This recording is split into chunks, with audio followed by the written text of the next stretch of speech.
într-un fel sau altul l-au manipulat și... Da, eu spun sincer pe față, da. Cu Dani cine intră să-l folosească, să-l manipuleze.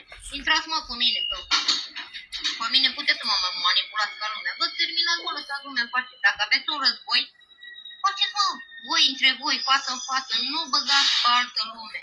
Mai ales ăștia care știți că îi manipulați repede. Lăsați, mă, că așa s-a ajuns și unde s-a ajuns. L-au luat acolo, fii atent, Flori.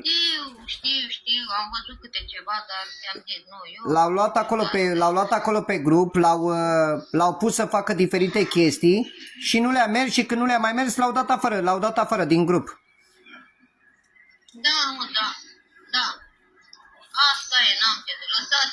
Lăsați-mi familia în pace. Eu vă spun de la obraz. Că dacă intru în voi eu, îmi pare rău după aia. Eu nu sunt aia care să intru să fac live. Dar nu mă faceți să intru și să vă iau. Că eu vă iau frumos și pe live și personal, față în față. Vă spun sincer, nu mi-e frică. Eu am văd de treaba mea, văd de familia mea, văd de copiii mei, văd, dar dacă voi mai atentați și mai profitați de familia mea, vă iau frumos și terminați-vă, lăsați-mi familia în pace.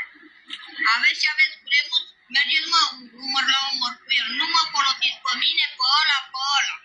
Terminați-vă mă drept, fiți mă pune, fiți de ce sunteți voi, ce aveți sunteți de bun. Corect. Cel mai corect, Mai mult atât ce să spun, mai mult atât că am ceva cu tine. Ai văzut, am avut ceva cu tine, am venit personal, singură, fără nimeni în spate, că asta înseamnă să fii bună, să fii biză, să fii ce vrei tu. Corect. Vină-mă singur, nu profit că ăla nu-l bag pe ăla să te înjure, pe tine vreau să te înjur eu. Corect. Te înjur eu.